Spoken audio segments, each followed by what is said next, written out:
देख रहे हैं अखबार और मेरा नाम है आदर्श कुमार और आज हमारे साथ हैं महावल मिश्रा जी।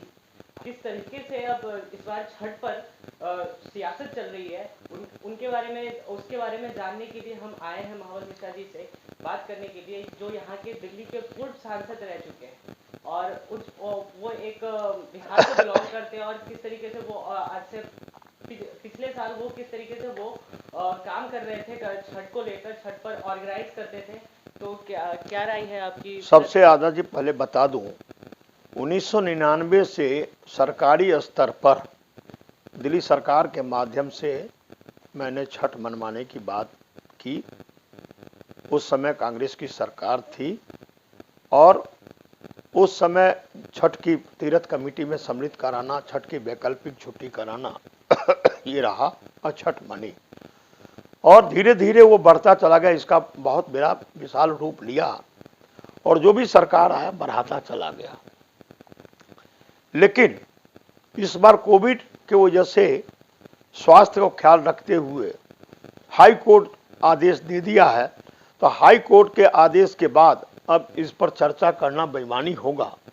तो हाई कोर्ट ने कहा जो घर में मनाने के लिए अपने अपने व्यक्तिगत तौर पर जो भी सुविधा हो उस तरह से मनाने के लिए, तो छठ मैया सब पर कृपा बरसावे, सबको आज ये कोरोना से निजात दिलावे, ये प्रार्थना करता हूँ।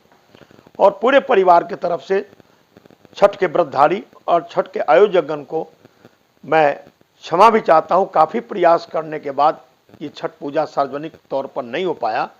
ऐसे गाइडलाइन यदि इशू होता जो केंद्र सरकार के होम मिनिस्टर इशू करते हैं और तमाम स्टेट लागू करता है अपने सुविधा अनुसार, तो ये कहीं ना कहीं सरकार की आपस में जो सामंजस्य नहीं बन पाया, वो कहीं ना कहीं दिक्कत आई है।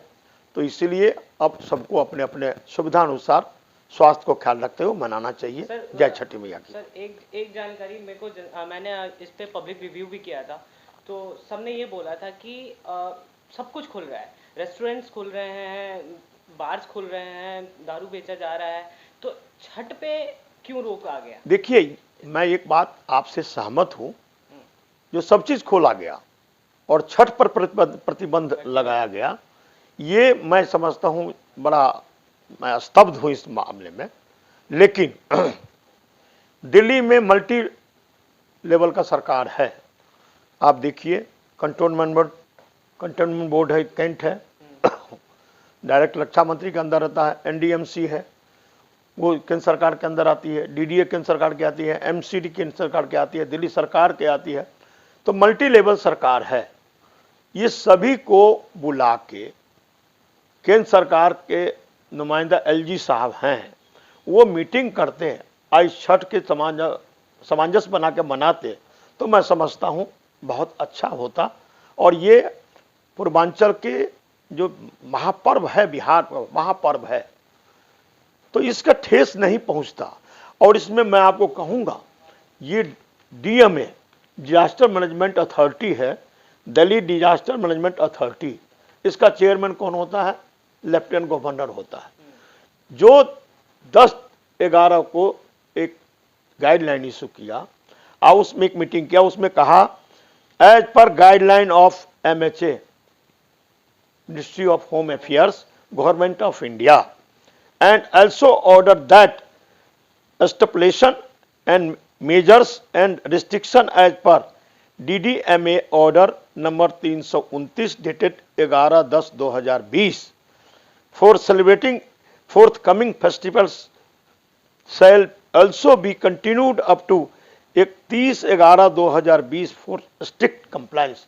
माने 30/11 का जो ऑर्डर है उसको कंप्लायंस करने की बात कर। डीएमए का हेड कौन है? एलजी।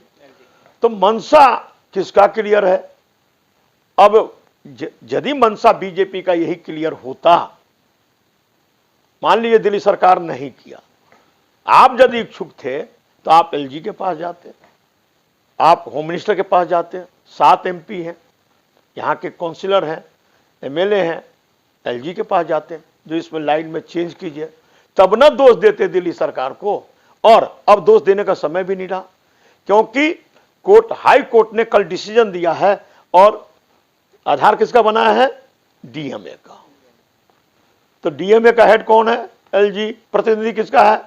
तो भाई घर को आप पहले ठीक नहीं किए, अब किसी पर दूसरे पर आरोप प्रत्यारोप लगाते हैं, ये सही नहीं है। अब जो छठ मैया की कृपा हुई, अब उससे आगे डिस्कशन की बात नहीं है। छठ मैया से प्रार्थना करता हूँ सब घर में सुख चैन हो और सब घर में खुशियां आवे और कोरोना से निजात दिलावे है। छठ मैया आपसे प्रार्थना करता हूँ। तो ये थी महावल मिश्रा जी की टिप्पणी, और ऐसी और भी अपडेट के लिए बने रहे हमारे साथ, देखते रहे अखबार।